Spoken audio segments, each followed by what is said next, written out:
to the Tough Fish Show. I am so excited to bring to you Dave Chesson. Thank you so much, Dave, for being on the show. I'm so glad you're here. Yeah, absolutely. And thank you for having me. My pleasure. And I would really love for you to start with how did you get to be a part of the writing world? Yeah, well, it's kind of funny is to be honest, I never thought I would be a writer. I grew up with dyslexia, and so I struggled in school. And back then, we didn't have as much information on dyslexia. So I just sort of figured, okay, English and writing is just not for me. Reading, no thank you. So I really stuck to the sciences and math. When I went to college, I became, was a physics major, go figure. But it doesn't mean that your desire to write and create goes away. It was one of those things where I always sold myself short. And so when the time came that I decided I really, really wanted to truly write, the passion was going to maybe overcome the limitation, if you will. It boiled over, is what I sometimes say. The thing about it was I wasn't a good enough writer that I could just write about anything. I couldn't just say, you know what, I'm going to write about how to tie my shoes and, it's going to be a bestseller. So I started, there was this old thing for me. I did a lot of military diplomacy, especially in East Asia. That was my specialty and for the military back in the day. And I had learned that when you have a key piece of information that people want to hear about, you don't have to be the greatest orator in the world, So what I started looking at, okay, what am I going to write? I started by actually just studying Amazon and saying, okay, Amazon, well, what should I be writing about? What is it that people want to read? And it's funny talking about that now, considering how limited that is compared to what we can do today. But it was kind of an eye opener. It gave me direction. It gave me purpose. It gave me an excitement about writing because it wasn't just that I got into the process of writing, but I felt like I had, through this just quick analysis of what's going well, I felt more confident that the time I was putting into this, the many sleepless hours, the many 4:30 a.m. wake ups and coffees that I went through in writing, that I had a really good chance of this really working out. And that really motivated me to stick with it, even when it got hard and even when I felt terrible about it. And so that was really the moment for me. I love that. And I really love the fact that you started with physics. I mean, that is so cool. But I mean, that is really awesome because that's synthesizing a lot of information and sometimes abstract information and making it concrete and making it relatable. And I perceive that's what you have done with Kindlepreneur, with Publisher Rocket, with being able to help a writer see how to think about their book in a completely different way. It's one thing to wear that creative hat and to I know I need to write the book. I know I need to get the book edited and have a great cover and all those things. But then I want people to find it. And it's not Field of Dreams and they will come. You have to Right. think through it a lot more. And so talk to me about how Kindlepreneur started and the software elements that you've created. Yeah, well, what's funny is that I really dug into trying to create a process for maybe better understanding potential books that could do well in the market. And, back in the day, it was really started with a question of why does Amazon show this book over that book? And when I started to really use maybe more of my science analytical mind on it and a bit of math, I started to study Amazon itself as a marketplace. And I started discovering things that were really interesting about how they do what they do and why they do what they do.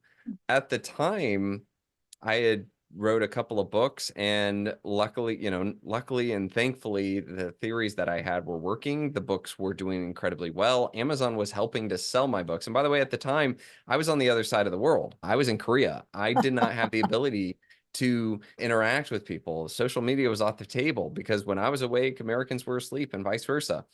And so when I was able to really tap into Amazon helping to sell, that was a really big moment for me. I started making more money from my books than I was from the military. And so, but the problem though was that a lot of this was brand new and nobody was talking about it. This is years and years ago. There was no discussions about how to fill in your 7 Kindle keywords. There was no discussions on how to validate your book idea or how to use Amazon Market as a research place, a place to really help hone in your ideas and skills and to see what's working and what's not. And what's funny about that is that the entire publishing world, the big publishers, they've been doing that for years. I mean, this has been their lifeblood. And yet for us self-publishers, we were just kind of licking our fingers, sticking it up in the air and feeling where the wind goes, okay, it's going that way, and that was it. And so it was wonderful to be able to finally turn that on its head and really start to provide information so that all the self-publishers could learn about the market and learn about what they could do in order to get it. And so that was really the idea behind Kindlepreneur, which is where I combine the two terms, right? Kindle and entrepreneur, because if we're really going to be writers that want our books to get out there, we have to be part writer and part business. We have to, understand marketing and understand good writing. We had to understand how to publish something great and get it in front of the right people. And when you combine those two things together, it's a really strong combo. And so that's why I wanted the title of my website to really incorporate that aspect. You're just speaking like a love language to me because I really love, seriously, I truly love the fact that you're talking about how a writer really is a business owner. And so many of the writers that I've met, or whether or not they are authors in the process of working with me in some capacity, or I've been at book signings and somebody who says, hey, I'm working on writing my own book and they want to tell me about it. And I've had so many people tell me, yeah, well, the writing part, that's the fun part. But Yeah. that business side, that's scary. I'm like, no, no, no, it's fun. It's a fun Well, part too. But you are a business owner. As soon as you make money on your book, you are a business owner. It's a different you way of are. thinking. Well, and even the other thing too, that I've talked to a couple of authors where they think that the solution for that whole I just love writing is I'll go get a published deal. I'll write a really good book and I'll get a publisher to publish me and they'll take care of all the work. And I tell people actually it really doesn't work that way, especially anymore. What's happening is, and this is not to like pop anybody's bubble, but I've worked with a whole bunch of large publishing companies. I've sat in their meetings when they've chosen which books they're signing, which books they're actually going to put effort into, and that's a key part to it. You see, the publishers are a business, 100%. And what they want to do is they want to make the most money they can.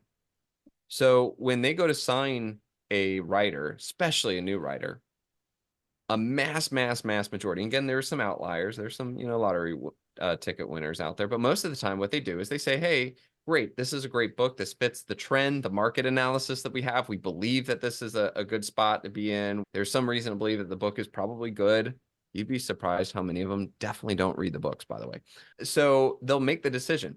But what happens is for that author, yes, I'm signed. And then the company comes and says, great. So how are you going to help us to sell it? Mhm. And you're right back to where you were. And what's interesting about this process, by the way, is it's now shifted. It used to be that publishing companies were just getting these manuscripts and choosing from them. Now, publishing companies are realizing the power of the self-published author. To them, it feels like free agency. Like in sports teams, when they're looking for a player that's not currently on a team, and you're trying to find the right player that will fit your team, they're now going to Amazon. They're looking at the self-publishers and they're coming to them because for them, it's not just that, oh, okay, they must be able to write. I can look at the reviews. I can see that people like the book they wrote. Sure. However, though, to them, the biggest currency is, oh, this author has an email list. Oh, this author is on social media. Oh, they've got a following on TikTok. Those things translate to money Mhm. to the publishing companies. And so Mhm. now they're hunting for these free agents, people who've shown that they have that business side and that they write good books. And then they're banking on a pretty sure thing than just somebody who wrote a good book and submitted it to them. And so it's whether you go the formal professional published route or you go self-published route, it's going to be incredibly important that you really understand that marketing. Yes, yes. And really another thing that I'm hearing is it's your engagement with it. How engaged Absolutely. are you with the fact that you've created this piece? And yes, I mean, I really know how much effort it takes to write and get this book just to that point to even consider hitting publish or deciding to go pitch it or what have you. However, it's a whole new level when you actually do that and how engaged are you with getting that out there? So you're talking about platform in a lot of ways with the Yeah. email list and the different socials and such. But going to Amazon and looking at, for instance, like the categories and the key descriptions and the keywords and such, do you have some thoughts that you could just like kind of share some high level tips to somebody who's sitting there going, yeah, I've been a little slack, or I need to reinvigorate what I've put out there. Do I need to reassess what I have? Do you have any tips for them? Yeah, when it comes to book marketing, I almost always like to tell people that, somebody's like, "Oh, what's the best thing I should do?" And I said, it depends. It depends on you. So what I mean by this, and I'm going to specifically talk to new authors in this statement, okay? There's a million ways to sell books. There's just a million. Don't try to do all million ways, okay? First off, really try to find a way and get really good at that way. And then the next book, and I like I tell people, stack your skills as you go through. If you're really doing this as an author career, stack your skills. Don't try to spread it out. People who try to, oh, I'm going to build a Facebook and I'm going to build TikTok and I'm going to do this and I'm going to do that. You're going to wear yourself out pretty big. And you're also probably not going to do a very good job at any of them. You're just going to do a job on all of them. So that's one thing I really love to tell people. The second thing too is that unless, if you're a new author, unless you already have a giant email list, because maybe you're an influencer, I don't know, or you have a giant blog that has a lot of traffic, or you have a YouTube following already. If you have one of those things, okay, you're already big in some kind of marketing effort, then on your first book, focus on that, okay? That's going to be the best way to really give you and your book that push. However, though, if you're not one of those people, if you don't have the YouTube following or what have you, then I like to tell people one of the best first steps you should really do is working on getting Amazon to want to show your book. Convincing Amazon that when readers come to their store, that Amazon should show your book to them is a wonderful way for authors to get their foot in the door and start building that platform, okay? And why this is important is because Amazon, well, hey, every time Amazon gets you connected with a shopper, you make money. The second thing, though, is I tell authors, especially if they're looking at this like a career, is to find ways to collect their information, the reader's information, and not just make it a sale. So for fiction authors, I love to tell fiction authors, you guys should always make like a little, like a secret prelude or, post-credit scene that the kids now call it these days, or a side story connected to the story, and then offer that to them for free as a download for their email. You can really start building something in that case. And then when you come out with your next book, you got a whole bunch of people that already like your writing that you can email out to. In nonfiction, my favorite tactic I tell people is just go ahead and create like 4 videos and call it a free mini course, and put that with your book. That'll not only increase your conversion rates, right? Because people will be like, oh, I pay for a book and I get a course too. Wow. But also that drives people to absolutely sign up for your email list. And now you've got a concentrated number of people that are really interested in what you're teaching. And so when you do those things, I think that's a really good first step in building your author platform, and your author career.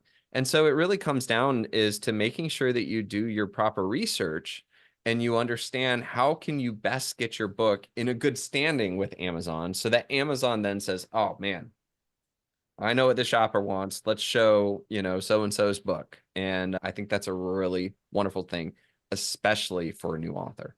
And to your point, I mean, what you're saying too is that when you're offering this lead magnet of the opt-in of here's the prequel or the side story exchange for the email, or here's the course in exchange for the email, what you're really doing is cultivating, when you take care of that email community, you are creating more interest just because you are engaging with them, and they also want to tell other people.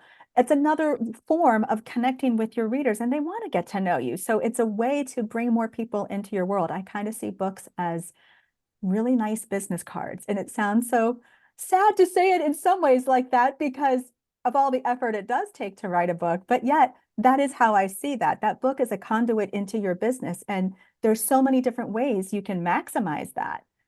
Yeah, actually, there's a fun story that I have, and and I can't use the name of the person, but years ago, this person was a lawyer. They were actually a DUI lawyer out of the area of Seattle, and working with them, I'd actually convinced him to get his paralegal to put together all the notes that he has, and literally the book was titled to something of the effect of what to expect when you've gotten a DUI. And it was just a book. It was a process. It helped them to understand what's going through in their head, what the court process is going to look like, what they need to do, how they need to dress, how they need to approach this. And what's interesting was for that lawyer, and again, I'm not promoting DUIs. I'm, for anybody listening, this is not a jest at that. This is somebody's profession. You can insert a different profession. But the thing about it was when people come into this lawyer's office, this person was already trying to present that information. And those that understood this information were much better clients for him. But that's not the thing that works so well for him. All of those people that were looking for a lawyer would go to his other competitors, and they would walk in and they'd be given a business card, and they'd, the shopper, the customer wouldn't know who's the best. But who was the best? The one that instead of handing them a business card, handed them a book that addressed the need and the thing that worried them most. And oh, by the way, that guy was a best-selling author on Amazon. Now, when you're looking at the 4 other lawyers and all of them, you can't say anything, but this guy's a best-selling author on the thing that's most important to you. And by the way, his card was a physical book that you got to take home. Needless to say, his conversion rates went through the roof. But even more so is Mothers Against Drunk Driving actually had him be a speaker for them because he was a best-selling author. He's also been able to work to when he gets clients, because people will buy his book on Amazon and then they'll contact him to be his lawyer. And he's like, whoa, hold on, wrong state. I can't represent you, but I already have people I can refer you to. So he started getting referral fees and building, relationships with other lawyers in other states. Needless to say, it was a huge opening for him. And all it really took was him compiling his notes and using the book, like you said, as a business card. And it was a major differentiator. Okay, again, another love language, because I see books in that way, that they open the aperture of what's possible for you. And the people who didn't know him, at all, but they had read his book, they got to know, like, and trust him through the book. And the book created the street cred to be able to say, I want you to come talk about this topic. Yes, I might have other lawyers I know, like, and trust even, but Yeah, you have taken the time to write this book. And there's something about how you presented it too, because you obviously, especially when we're talking nonfiction here, there's the solution element, there's the promise that, mm-hmm. you understand what the problem is, but there's a promise that that author is going to deliver upon at the end of that book. Yeah, And what I hear you saying too is the fact that this lawyer slash author was able to do that in the book. And that also conveys in speaking engagements. That also exactly. conveys in all these other things that he was going after, able to do. And in some cases, I would wager that it wasn't that he was seeking the speaking engagements. They were contacting him because I read your Exactly. book. Yep. And the fact that they had one lawyer that was well known as a best-selling author on a topic that was important to them was a real big thing for him in particular. And so it really comes back to is even in this particular case where he just started by saying, you know what, I'm going to just hand this book off as a free, as my card. The funny thing though is that even for him, we talked about the fact that people that weren't even in the same state as him were finding him through his book. And a lot of that was because he had done his research and he had chosen the right keywords and categories so that, and this is the big thing, is Amazon knew what his book was about. He, as an author, had set everything up so the Amazon search algorithm, okay, they call it, it's actually got a name called A9. The A9 algorithm was able to say, oh, I know what this book is about, and I know who I should show this to. So every time there's, I believe, somebody who's trying to learn about DUIs, they might not say what to expect when you get a DUI, but they might say DUI legal. They might say drunk driver issues, drunk driver education, how to choose a lawyer. Like all of a sudden, Amazon's like, okay, magic, figuring it out. Hey, we should show this book. This clearly works well with these kind of people. And now all of a sudden he's making these sales, on the other side of the US, and he's getting contacts, and it's just really helped him to blow up. And like I said, it really comes down to doing that research and Mhm. understanding, the market, what they're looking for, how you kind of tailor your book to that, and then really about how do you best help Amazon to best understand your book so they can best show it to the right people. And when they do that right, everybody makes more money. And that, I hate to put it that way, but when you try to understand Amazon, the way you ask yourself on this question is, what makes Amazon more money? That's probably what they're doing.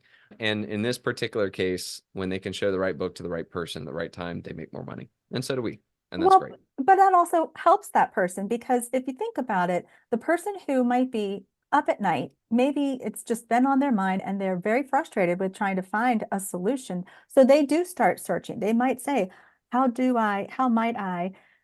Well, if Amazon's like, hey, I can help. Hey, let me come up here and I can Mhm. show you a couple of options for you that I think are going to help you because you've said you're searching for this. I mean, you feel like I have a form of relief because I have potential direction. And even if you don't like all of the books that are presented to you, Mhm. you at least have breadcrumbs to get you closer to where you want to go. And Amazon probably is sitting there going, oh, you didn't like that one. Oh, let me go and you clicked over here, though. Maybe that gives me something. And to your point, okay, I seriously love the magic, magic, magic. Is probably back there reshuffling a little bit, going, okay, we said no to this one. We said no to this one. We said yes to these three. These are the ones you really probably want, or Mhm. something along those lines, in such a way that they want to help you because they, to your point, want to make money, but Exactly. you want a solution, or else you wouldn't be looking. Absolutely. And that's the thing is that I find that a lot of authors, especially new authors, when they go to publish their book and they go into KDP and they get to their 7 Kindle, there's 7 boxes where you put in your keywords, and then there's the list of all the categories. It's funny is that I find that a lot of authors will just go in there and start typing in random words. And, like, okay, what word should I choose? DUI, drunk driver, lawyer, legal? And then they go to categories and they quickly just choose two. And there's a lot of complications with those. Matter of fact, I highly, highly recommend anybody listening to this just Google how to find Kindle keywords or how to choose Amazon book categories. And an article that I wrote, which we can't go into detail specifically, those two will come up. They're incredibly good at helping you to figure those out. And what I tell authors is there's thousands of authors out there. There's thousands of books that are published, every day or week or so. I would say a mass majority of those being published don't take the time to actually think through those steps. So for those authors that do take the time and do that, you're putting yourself in the top percentage. You're giving yourself a competitive advantage because I will tell you that the author who just randomly writes down words for their 7 Kindle, keywords and they'll choose just 2 categories without really understanding what that means, they have a small chance that their book is going to connect with Amazon's search algorithm, and those books will not benefit from Amazon as much as the ones who know how to do that and do it right. Their book will connect better. Their book will show up more in front of shoppers. Now, I'm going to give a strong caveat about this because when we talk about those things, that's wonderful. The statement and the absolute phrases, Amazon will show you into more customers. But if you haven't done a good job in writing a good book, making a great cover, having good edits, it doesn't matter how many shoppers they show you to, okay? You won't make the conversion or the sale. And that's why I think it's a very important aspect for every author to understand is that there's 2 parts to marketing, having a good product and getting the right people to it. And like we talked about, the first step every author should try is to work with Amazon so Amazon best understands how to get people to your book. And then you work with good people to help build a good book. And when you combine those 2 things together, you have really good success. And you can continue to build on that success with each book you come out. So what would you say then for the advanced authors that perhaps they have multiple books or they've launched some books and they aren't seeing where, they chose categories and keywords at the time that they researched and they thought were really good, but now they're kind of like, I wonder if I could do better. Oh, absolutely. So, first off, one of the things, especially if you read that article on how to choose your categories, there are certain, if you like a category, okay, you really like a category, now you need to put certain keywords into those 7 boxes in order for Amazon to keep you in it. And this is really important because if you don't do that, Amazon will just throw you into a category they think, and that could actually really mess with your discoverability because Amazon might say, "Oh, this is young adult." And you're like, no, it's not young adult. And now they're going to try to show your adult book to young adult, and it's going to cause problems, right? So I would say for the authors who've done that, really definitely still check out those 2 articles and make sure that your process was done, that you actually did those processes correct. You can go back and you can use ways to change your categories to what it should be. And more importantly, you can definitely change your keywords. Matter of fact, I have a system where I tell authors that, hey, you have the 7 blocks. My recommendation on changing your keywords, and I have an article on this, but I tell people only change 2 of the blocks out of the 7 at a time, because you never know what keyword phrase in there right now is actually making you the most money. There might be that one block that like 80% of your income is coming from, okay? So what I do is when I go to change it, so I do hardcore research, I use like Publisher Rocket as my #1 tool. I created it based off of all the things I've learned. I go in there, I'm like, all right, Publisher Rocket, help me find these phrases. I find 2. I'm like, great. I will then go, I will copy 2 of the blocks and I'll paste it into Trello or on somewhere else. And then I'll put my 2 new ones and I'll hit, publish. And then I give it 2 to 3 days to see what happens. A lot of times I'll actually see my sales jump up. Now, that doesn't mean I won, because sometimes when I do that, the sales will jump up because Amazon's like, ooh, something happened. Let's try something new. And then they try it and they're like, okay, yeah, no. Put him back to where he was. So I'm like, all right, well, that didn't work, but shoots up the sales. Got it. Now, if it jumps up the sales and the sales stay, better than they were, I'm like, great.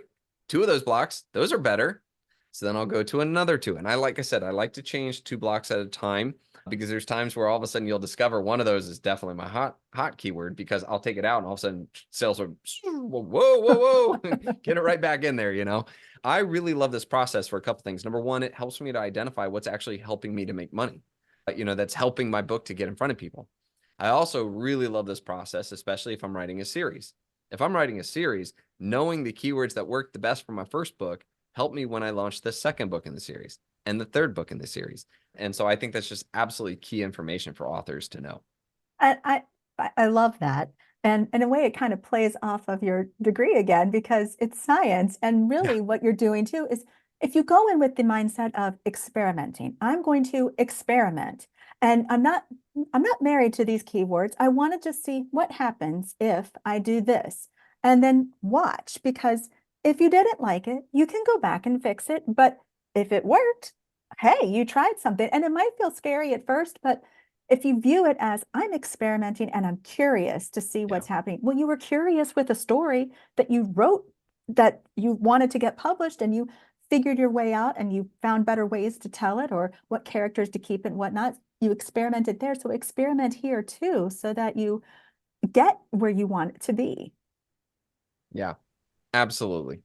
Yeah, that is, I love this conversation so much, Dave. This has been fantastic. When we were chatting before we hit record, you mentioned something really cool coming up with Atticus. So would you share what Atticus is in case listeners aren't familiar? And then help me out. Tell me what's going on.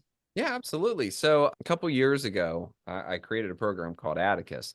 The reason why I created it is because as an author, I would use something like Scrivener to write my book. Then I'd export to Word, and then I'd email back and forth with my editor. Sometimes I would have to work really hard to have version control. And yes, I once published the wrong version. Yes. And then I would use a book formatting software, and then I would upload, right? The thing was, I was using so many pieces of software in order to create a book. And so I had the goal as a creator to one day create a software where authors could write, collaborate, and format all within one spot. What I loved about that concept was that perfect version control. There's no more sending back and forth. But then on top of that too, if I format in the same software, if I ever need to make an edit or a change or an update, maybe in the back matter, I want to put, the list of new books that I've written since, I can go in there and make a quick change and then hit export and good to go. Instead of, paying a formatter to reformat or update or any of these kind of things. So that's exactly what I created Atticus for. And sometimes I like to say Atticus, if Scrivener, Google Docs, and Vellum got together and had a baby, its name would be Atticus. Well, over the years, we started with formatting. and we created formatting, beautiful, intuitive ways to make your book look professional. Then we started adding more of the writing so that authors, would choose to write inside of that software and then format inside of the software again. But that wasn't collaboration. Now, at the time that this episode comes out, we should, and I say that because, software is software, but we should have collaboration out. And so what this means is that those who own Atticus, you can write your book in there and it feels like Scrivener in that respect. And then when the time comes in, you can tag an editor, and the editor, to them, it will feel like Word document with track changes and comments and all that. And they can go in and do those things and you can approve them. And again, without having to email back and forth or send versions. And then finally, when you're done with the editor, you can remove them from your document so you can control who has access to it. And then you can immediately just start building that beautifully formatted book right there, all in one spot. Well, and the other thing that I'm hearing too is, so you've worked it in Scrivener, you might have copied and pasted it in Google for your editor or what have you. And that doesn't mean that it pasted everything correctly. It could have been somehow picking up an extra, period every time you had a period and you have two instead of one, or some weird formatting thing, just because of the nature of copying out of one system and pasting it into another. You're prohibiting those kinds of, hiccups and or extraneous work because it is in the native app. So I love that. That is so cool. Yeah, So it's as creative. an author myself, like I said, I missed one of the versions of my book didn't have the last chapter edited because I chose the wrong one. I then paid a formatter to format it, then uploaded to Amazon and got destroyed in my reviews because there were some issues on the last chapter, which I'm very proud of the fact that people got to the last chapter. That was motivating. But then 1 stars on get an editor, or blah blah blah. That was hurtful. But then I realized, oh my goodness, I formatted the wrong one. So then I had to pay the formatter again because they had to start all over just so I could have the full version, with all of the correct edits from my editor show up in it. Whereas what would have been really cool is that if I totally goofed up and forgot to even edit a chapter or something like that, I could just go into Atticus right now, make said edits and hit export, keeping all of my formatting, and it would have been done, lickety split. So it was a little bit of my pain and blood, sweat, and tears that got me to really take on this project. But yeah, Atticus.io.